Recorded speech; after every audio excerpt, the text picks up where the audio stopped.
What's up everybody, this is Jack from Crypto 49er bringing you on my journey into cryptocurrency. So today I want to talk about Cindicator, what it is, and how you can make money from using it. So Cindicator, as they say, is contribute to next-gen predictive analytics, share your market vision, and reap the rewards. Basically what it is as they say here, you generate forecasts and we generate alpha. So you make predictions based on the questions that they ask. Traders and investment funds will rely on the information gathered and created by Cindicator to make trades. And what happens is, the better your predictions, the more money you can make from Cindicator. That's just how simple it is. I was surprised, because I have already invested into Cindicator a little while back, but I was really surprised how complete their platform is compared to all the other cryptocurrencies out there. So for example, they already have an app on the App Store, they have an app in the Google Play Store, they also have a web application. All this is set up, so the whole entire platform is ready. Let's look at the ranking of CoinMarketCap, for example. They're currently at 77, but compared to some of these other coins listed around the area, like Dent, which has probably nothing available right now. Same thing as Aeon. Aeon's just very beginning stage. A lot of these coins at that ranking, like even QuantStamp, they don't have a full-fledged product set up to do what they intend to do. For Cindicator, not only do they have those apps completed, they have products that people can use today to make money off of, and I'm going to show you guys in a bit. So first of all, this is a roadmap. They had the idea of creating this hybrid intelligence engine, a combination of using crowd intelligence and AI way back in November 2014. So this is even before they even considered using the blockchain. So what it is they had all these things done. They had the iOS platform done in 2015. So again, before the whole craze of cryptocurrency going up and exploding in 2017. So they had all this stuff done a while back. But then they decided to incorporate the blockchain portion of it, just so that they can, I think in a sense, just to make more money out of this project. Because at the end of the day, Cindicator is really useful for traders, at least at this point in time. I guess down the line, they can have additional products that might be catered to other markets other than stock forecasting or cryptocurrency forecasting. But right now, I think that's where the main bread and butter is. So they currently have two products already that people can set up and use today. The first one is the Crypto Meter bot. So what this one does is it scans across all the different exchanges that's available for cryptocurrencies, and then they compare the prices, and whenever they see there's a price difference, that's when a trader can use arbitrage to make a trade on different exchanges and be able to make a profit.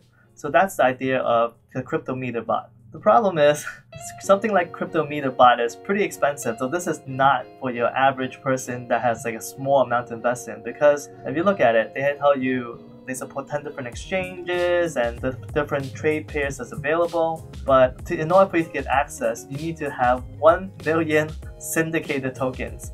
And last I checked, Cindicator tokens are 19 cents, so meaning if you have 1 million tokens that you need to have times 19 cents, you need $190,000 to actually get access to this bot. So it's kind of sad, but at least the product's out there. But that's at least the reason why Cindicator token can go up in price. If the more traders are aware of it, the more they want to use this kind of bot, they would have to buy this token and be able to get access to this information. So that's one bot. The other bot that they have, the other product that they have is called a Cindicator bot. So Cindicator bot is really just the predictions that were made by crowd intelligence and AI, and then they give you the prediction level. So as you can see here, it says last month US employment rate was 4.1%. Next report will be published on Friday, December 8th. Will November jobless rate be greater than or equal to 4.1%? And then that's the prediction level that they have. And then based on that, the traders can trade on certain indices and be able to use that information to trade on certain indices. So again, the Cindicator bot is similar to the Crypto Meter in that it does require a certain amount of Cindicator tokens for you to access. So at the minimum, at the beginner level, you still need 5,000 Cindicator tokens. And the trader level requires you have 200,000 Cindicator tokens, and the expert level of 700,000. So again, it's not cheap. I think of it like this. It's just like as simple as people buying a subscription into certain financial publications, even like Wall Street Journal, where people buy those publications because they believe they'll make the money, compared to something like New York Times, which It's just news. It doesn't necessarily make you money by reading the news. And that's the reason why people are willing to buy Cindicator tokens and get this information and hopefully be able to make money off of it. They even have a guide already set up to show you how to set up these bots. These are really just Telegram bots. And I went through the instructions. It really is very straightforward. You just need to make a transaction to show the bot that you actually hold that amount of Cindicator in your account, which is also interesting because it makes me think, couldn't you technically buy a bunch of Cindicator, get access to the bot, and then sell all the Cindicator?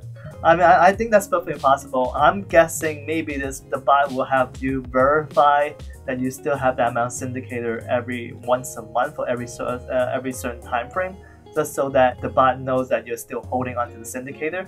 That's my guess. I haven't seen any information to suggest that on the instructions, but it makes sense to me anyway for the bot to force users to hold on to the Cindicator token to continue to get access to that information. So anyway, the point of this video is to show you guys how to make money off of Cindicator. Once you're in the main page, you can just say start forecasting, and all you have to do is sign up to be a forecaster. And once you sign up to be a forecaster, you will get a bunch of questions similar to what you see here, which I already made 2 forecasts on for cryptocurrency.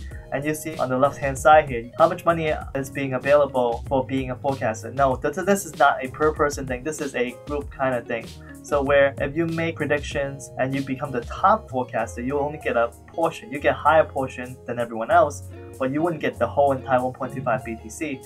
Again, with the same thing with the fiat currency price of $7,500, you won't get the whole entire thing, you will just get a portion of it. The point being, you get money by making forecasts. So now, this comes back to what I want to talk about is, how often have you heard a financial analyst, a fantasy sports analyst, or even a meteorologist make a wrong prediction? I mean, the truth is, most experts are no better at predicting the outcome of an event than the general public. In addition, there's no incentive for anyone to track how poorly an expert has been at making predictions. So since experts are no better at predictions, why shouldn't we give it a try? And that's where, for me personally, I really love this kind of stuff because I actually read these books. These are 2 books I recommend reading if you're really into forecasting and learning how to make better predictions. This first one is Super Forecasting. I'll have a link to this book as well as to this book as well, The Wisdom of Crowds. These 2 books, I believe, have helped me learn a lot about forecasting overall, and I really like the idea of being able to forecast and predict, because at the end of the day, that's how the average investor are able to make money, right? By able to make certain predictions. So here are 2 things that I would suggest to learn to be better at forecasting. The first one is avoid dogmatism. So dogmatism, as defined in Google, is the tendency to lay down principles as incontrovertibly true without consideration of evidence or opinion of others.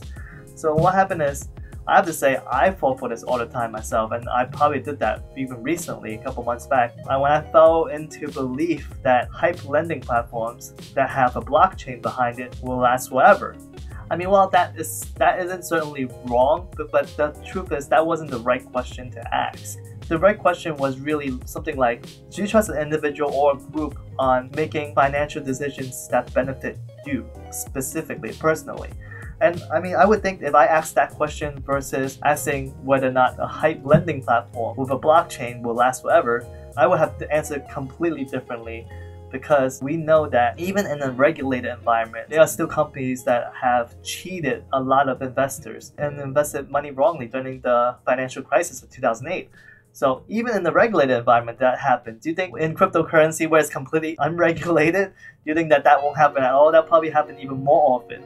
So and that's the reason why I made a mistake there by having a dogmatic idea and believing that, oh, as long as there's a blockchain, it will be perfectly fine, even though that's not really the right call, and that was a really bad prediction. But that's at least one of those things that you have to learn to become a better forecaster. So the second thing I want to point out is taking the outside view. So with this is pretty simple actually. Right now I answered 2 questions for cryptocurrency, and there's 2 questions that are not cryptocurrency related. They are actually just related to the stock market and specific stocks actually. This one's for Alliance, and the other one is for Coca-Cola. As a forecaster for Cindicator, you definitely want to answer all the questions because you get credited separately. So you can see there's a crypto rating and there's a traditional rating. They have an explanation on new system of analyst motivation, reward for minimum viable action. What that means is, as long as you make a prediction, you get some type of reward. So that's why I will have to make a prediction for these two questions in addition to just cryptocurrency. So that way I would get paid for both the cryptocurrency and also the fiat price as well. So now back to that idea of taking the outside view. Let's say this question here, it says Alliance is scheduled to report its Q4 results on Friday, February 16. Will Alliance report earnings per share above current Wall Street consensus of 3.91 euro? When the first thing I was thinking of as a normal traditional analytical person might think, or maybe this general public idea would think, oh, let me just do some research on the company itself. That's taking the inside view. What taking the outside view mean is, instead of just analyzing the company, why don't you analyze the companies related in that sector perhaps and see how they have performed recently? So that's the idea. Instead of analyzing the company itself, make the analysis based on other companies that have similar aspects. So that's the idea of using the outside view. So I hope you guys are able to use these two ideas and be a better forecaster in Cindicator and hopefully be able to make some money out of Cindicator.